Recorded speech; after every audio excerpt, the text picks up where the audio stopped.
Donc première question, qui est Ekoala et quel est son public? Donc Ekoala est une maison de jeunes qui est reconnue et subventionnée par la Fédération Wallonie-Bruxelles depuis 2006, si je ne dis pas de bêtises. La reconnaissance est arrivée en 2007. On répond au champ de l'éducation permanente en tant qu'acteur socioculturel et en tant que maison de jeunes.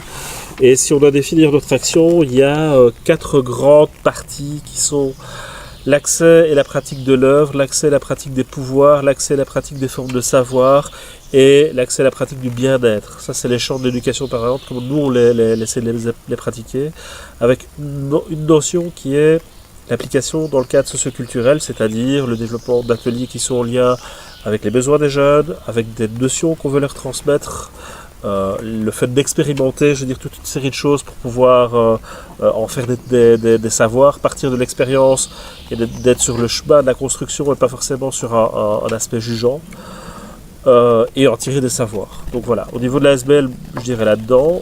Au niveau des publics, les publics sont fortement variés puisqu'ils sont composés de 2 antennes différentes avec des personnes qui sont largement différentes à l'intérieur. Pour reprendre les paroles des collègues qui sont en train d'aller fumer une cigarette, c'est un accueil de bisounours ici, dans le sens où on a des plus jeunes, on a des activités qui se font également, mais voilà, c'est un peu moins rock'n'roll si tu me passes la formulation. Sur Coutois, c'est un accueil qui est un petit peu plus rock'n'roll avec des plus vieux, avec des gens aussi, avec des jeunes qui ont d'autres vécus, d'autres attitudes. Et donc, voilà, il y a une différence de public, ne fût-ce que par ce biais-là. À côté de ça, si on regarde à l'intérieur des publics, il y a mille et une caractérisations qu'on peut avoir. Par rapport au public, on a parlé des lieux, où on a déjà pu identifier des groupements à l'intérieur. Donc, il faut savoir qu'en centre de jeunes, on travaille sur et avec le public, mais à travers une notion de groupe et pas à travers une notion de trajet individuel. Même si chacun doit avoir un trajet individuel, l'enjeu est de travailler sur le groupe, avec le groupe, par le groupe pour y arriver. À côté de ça, dans les histoires de chacun, il y a des profils qui sont largement différents. Que ce soit des personnes ou des jeunes qui soient en difficulté d'ordre socio-sanitaire, quelques difficultés mentales dans certains cas, quelques difficultés d'orientation. Après, il y a quand on gratte un petit peu derrière l'image qui est véhiculée, on se rend compte qu'il y a des fragilités qui sont bien présentes.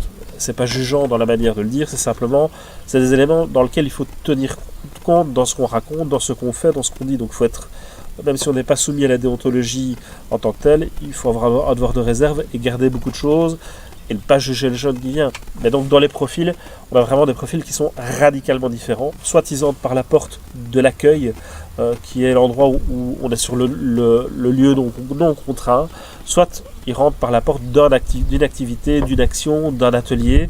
On a des jeunes qui ont par exemple travaillé sur l'atelier théâtre. Ils sont devenus membres après parce qu'on a mis en place un stage de théâtre et le truc a très bien fonctionné. Il y a des jeunes qui ne viennent qu'à un atelier guitare par exemple et pas d'autres choses. Donc il y a vraiment aussi des portes d'entrée à ce niveau-là. En termes de richesse de public, au niveau des âges, on est sur les 12-26, un peu en dessous. Je dirais 12-26 au niveau du décret essentiellement, un poil en dessous entre 10 et 12. Et si je regarde exactement le public, on est vraiment entre 13 et 19, on a vraiment la courbe de Gauss qui se dessine à cet endroit-là, c'est là où il y a le plus de public. Donc voilà. Question du partenariat, je veux dire, de manière générale, on est sur le développement de partenariats dans lesquels on peut se retrouver. Donc c'est-à-dire où chacun apporte quelque chose, où chacun retire quelque chose du partenariat, que ce soit dans la réalisation d'un objet concret, ou que ce soit dans l'interpellation, dans le fait de passer des savoirs, ce genre de choses-là. Je pense que c'est intéressant d'avoir d'avoir un dialogue pour pouvoir profiter des richesses de chacun, profiter, peut-être pas le bon mot, mais s'inspirer des richesses de chacun, ou, voilà. Alors, par rapport aux ASBL, aux associations, je cherchais le mot que tu cites, en partenariat, pourquoi pas faire quelque chose. Je pense qu'au point de vue de l'espoir, pour reprendre cette ASBL, voilà, je veux dire, toi tu as déjà joué un rôle d'interface mettre en connexion en tout cas les publics, même si c'est pas de mettre en connexion les institutions, les publics sont déjà, je veux dire, interconnectés, viennent aux accueils, en tout cas les personnes de l'espoir viennent aux accueils, je veux dire la maison des jeunes, voir aux activités. Je pense que ça a un sens, on se retrouve par rapport à ça. Au niveau de la ferme Spélier, si je ne dis pas de bêtises, c'est ça. Je crois que c'est Équinature que tu utilises, je ne connaissais pas le terme exact. Pourquoi pas? Je veux dire, la question pour moi est de savoir quels sont les éléments dans lesquels on va pouvoir être complémentaires et sur quoi c'est intéressant d'être complémentaire. Il y a peut-être des choses qui sont hors champ, qui n'intéresseront personne, ni les uns ni les autres. Il y a peut-être des choses qui sont dans le champ, c'est-à-dire où on va pouvoir avoir quelque chose à se raconter ou quelque chose à faire ensemble. Donc, il va falloir définir ça. Après, l'enjeu du partenariat, c'est que chacun ressort plus fort. Qu'il y ait déjà une coordination, une collaboration pour échanger des données non sensibles, des informations brutes, des activités, ce genre d'éléments, ça me paraîtrait déjà très intéressant qu'il y ait une collaboration associative. Ici, on est en train de tirer très très serré sur des acteurs jeunesse. On aurait pu mettre aussi les Galopas, même si, tu ne les as pas cités, mais on aurait pu les mettre dedans en termes d'acteurs jeunesse. Après, on pourrait très bien élargir le champ en se disant que pourquoi pas créer une coordination des associations, non pas sur je t'impose ce que tu dois faire, mais comment est-ce qu'on peut coordonner les choses, voir ce que chacun fait, assurer peut-être des communications communes, des promotions communes, être plus fort finalement, avec les ressources de chacun que d'être isolé. Donc ça, c'est peut-être le pas après. Voilà.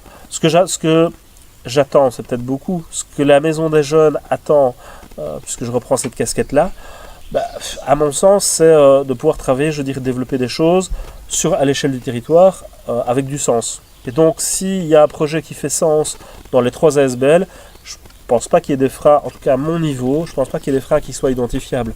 Après, derrière, chacun a des enjeux, chacun a des missions, chacun a des pratiques qui sont spécifiques. Et il faut que ce soit dans le respect de ces éléments-là, qu'on pourra trouver une solution commune. Si déjà la première étape, c'est de mettre les éléments en commun, déjà avoir un agenda peut-être commun, avoir une idée de ce que chacun fait, ce sera déjà très très bien. Et peut-être dans un second temps construire quelque chose de plus complet en fonction des envies et besoins de chacun. Pourquoi le partenariat n'existe pas à cette heure-ci? Il faut savoir que l'ASBL a été en reconstruction pendant près de 4 ans. On a essayé de développer des choses. On a développé à la fois des actions qui étaient en lien avec ce qu'on devait faire, à la fois une équipe éducative. Donc ici on commence à atteindre seulement une certaine stabilité. On n'a pas été forcément vers les acteurs comme l'Espoir ou comme la Ferme Spélier dès le départ. Le fait que tu viennes, quelque part impulser des éléments est intéressant, mais on n'a pas été vers eux directement. Par contre, on a été sollicité par d'autres acteurs. Je pense à la fête de la ruralité, on est sur un comité de quartier, voilà, ce qui est très bien en soi, le comité de quartier, je ne juge absolument pas en disant ça, mais nous ont sollicité pour faire des choses avec eux en tout bien tout honneur. On a pu répondre partiellement dans certains cas parce qu'on s'y reconnaissait un peu, mais peut-être pas complètement. On a travaillé aussi, on travaille toujours avec la CRF, qui est un partenariat qui existe depuis 4 ans. Simplement parce qu'ils sont venus vers nous en disant, mais voilà, nous on a ces éléments-là, on aimerait bien que. Et la première discussion, c'est on a recadré les missions. Se dire, ok, dans la demande que vous formulez, la demande n'est peut-être pas légitime, et donc, nous, on verrait plutôt les choses comme ça, comme ça, comme ça. Et c'est sur une base de discussion, sur une base de négociation entre les missions, les besoins et ce qui était faisable, on a construit quelque chose. Et ce quelque chose perdure d'année en année, et je pense à Madame Labi, Miette Labi pour ne pas la citer, elle a été présente à d'autres choses, on a pu lui dire à un moment, écoute, nous on a lancé telle action, est-ce que tu viendrais peut-être voir, aussi avoir une expertise, un autre regard? Donc voilà. Nous, on n'a pas été dans la démarche de contacter tout le monde en disant on va dresser des partenariats à l'heure actuelle. On a été dans un autre type de démarche pour d'autres raisons. Donc voilà, peut-être que le plan quadriennal qui nous occupe, qui va arriver, l'année prochaine, où on va devoir renouveler un peu tout ça et peut-être questionner son environnement, peut-être que les acteurs en question que tu cites seront intéressants à interpeller. Il faut voir, ce qu'on a à faire en commun, encore une fois, et si on arrive à faire quelque chose en commun, encore une fois.